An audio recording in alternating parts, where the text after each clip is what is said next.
G'day, welcome to Direct Tyres. I'm Naveed Khan. Today we're going to run through wheel alignments. Best way to tell if a car needs a wheel alignment is when you're driving on a straight road. If your car starts pulling left or right when the steering wheel is sitting straight, or if the steering wheel is sitting crooked, then you know your car needs attention.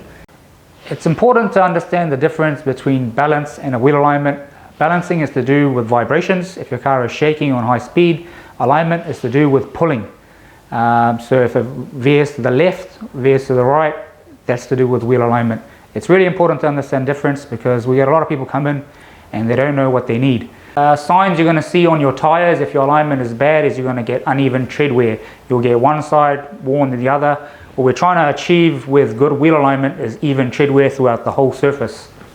When you're talking wheel alignments, there's three angles we're looking at: camber, caster and toe.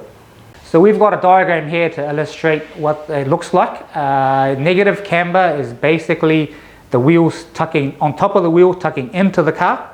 Usually you get that effect when the vehicle is lowered naturally anyway. Negative camber has its benefits obviously, but it causes tire to wear on the inside edge if it's too much negative camber. The toe adjustment is going to be on every vehicle. That's the most common adjustment there is. Toe is basically the tires toe in, toe out, as you can see on the diagram. Caster is a measure of how far forward or behind the steering axis is to the vertical axis of the wheel.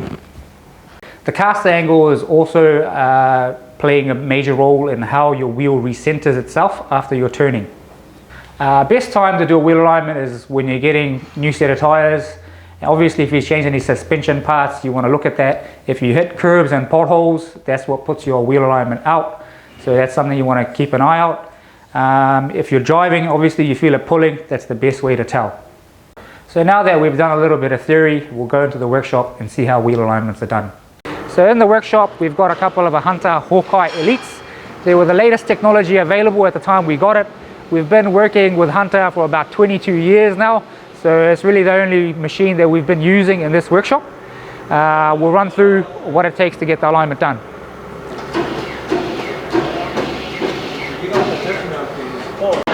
So we're going to do a wheel alignment on this Mitsubishi Outlander hybrid. We're going to run through the steps and see how it's done.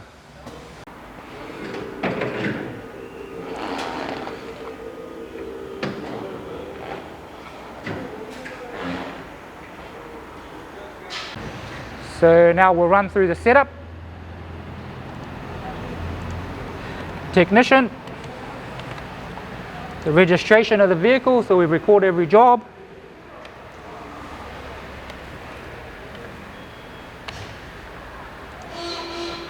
So we've done this vehicle before, so it pops up. We're going to go and we'll record the current Ks.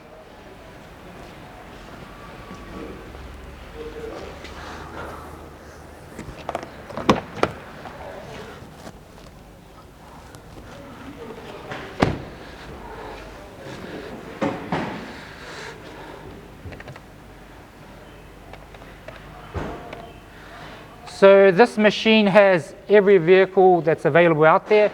This is a Mitsubishi Outlander GG2W. So we know what specs we need to adjust the vehicle to. So now we'll get the setup done. First thing to do, we want to make sure all the pressures are even and at the correct pressure. So we'll do that first.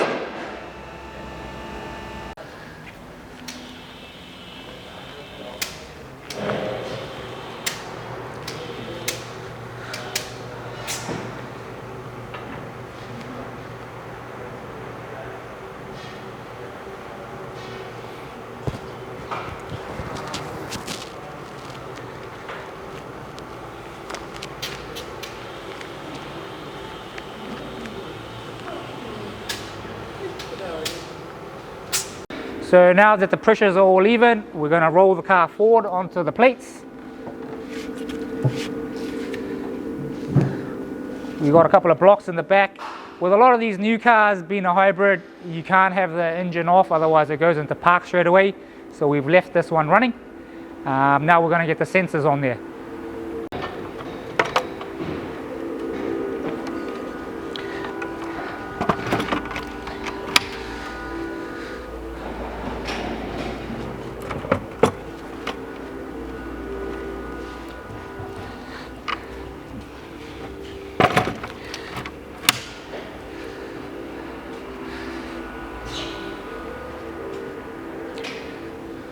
So now that the sensors are on, we're going to roll the car back and forth 6 inches so it can compensate and measure exactly how the wheels are sitting.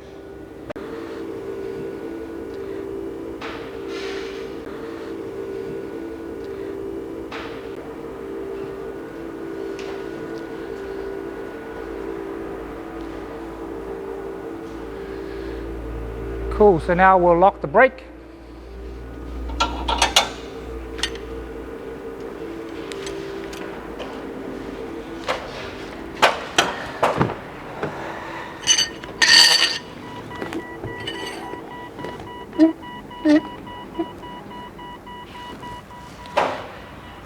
Brakes locked, we're going to take out the pins and measure the caster.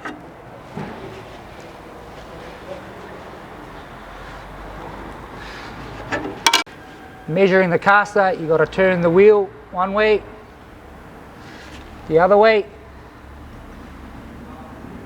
back to center.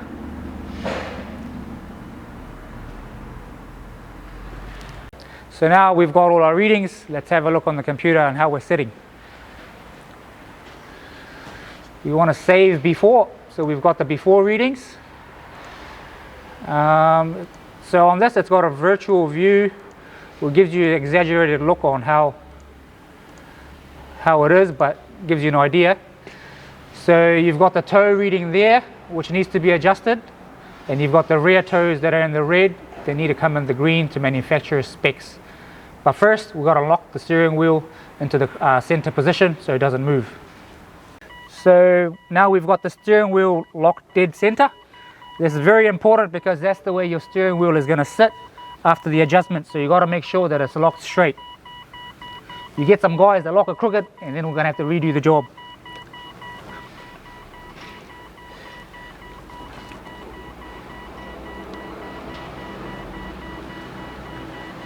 So now we've done that, let's get to the adjustments. So we're going to bring the hoist to working height, where it's comfortable for us to get under there and make the adjustments.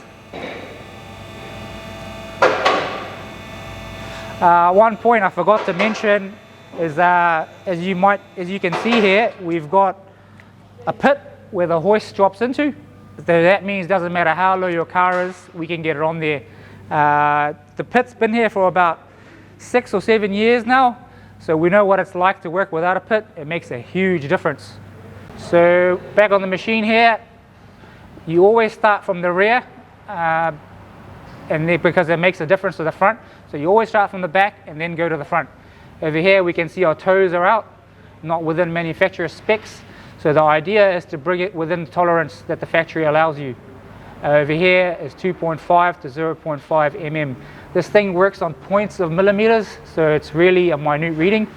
So on this machine here, you've got a feature, since we've put what vehicle this is, it tells you what adjustments you have to work with. So in this case here, the manufacturer does not specify a rear camber adjustment.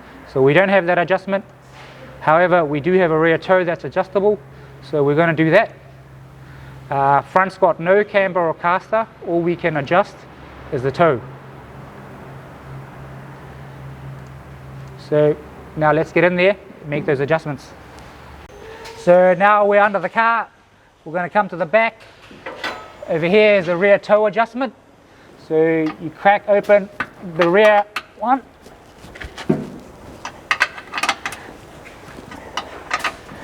And the adjustment is on this side here. So now if we have a look at our screen, we can watch it move. So the idea is to bring it within manufacturer specs for where they want the vehicle sitting.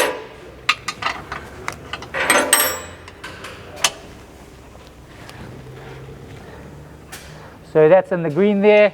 So now that's in the green. We can tighten it back up.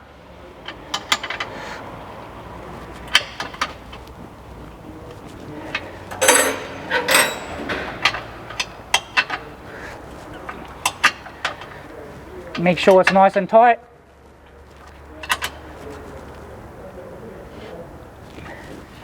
Now on to the other side. Same thing again.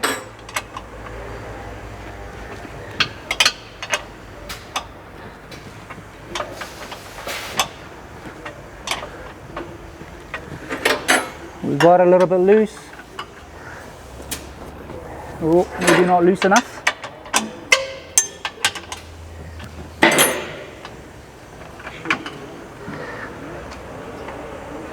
Okay, that's going the wrong way. Now we're bang on center. Tighten it back up. So you want to go back to the computer just to show you how it's sitting now.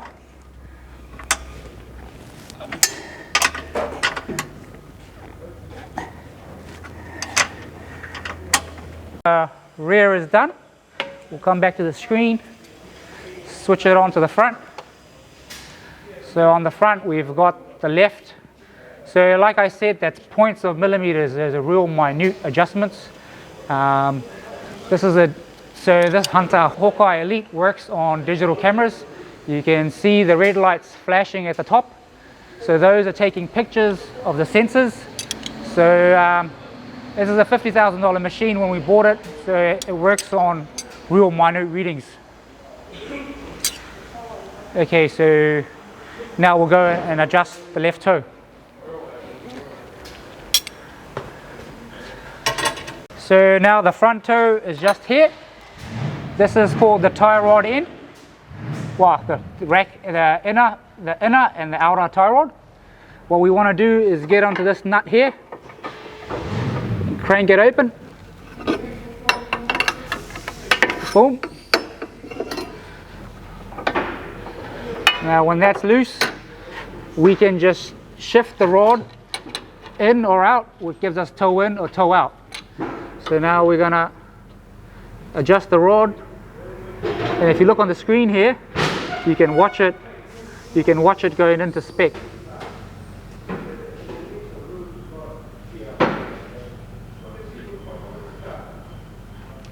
So now that we got it in the green, we're going to tighten it back up.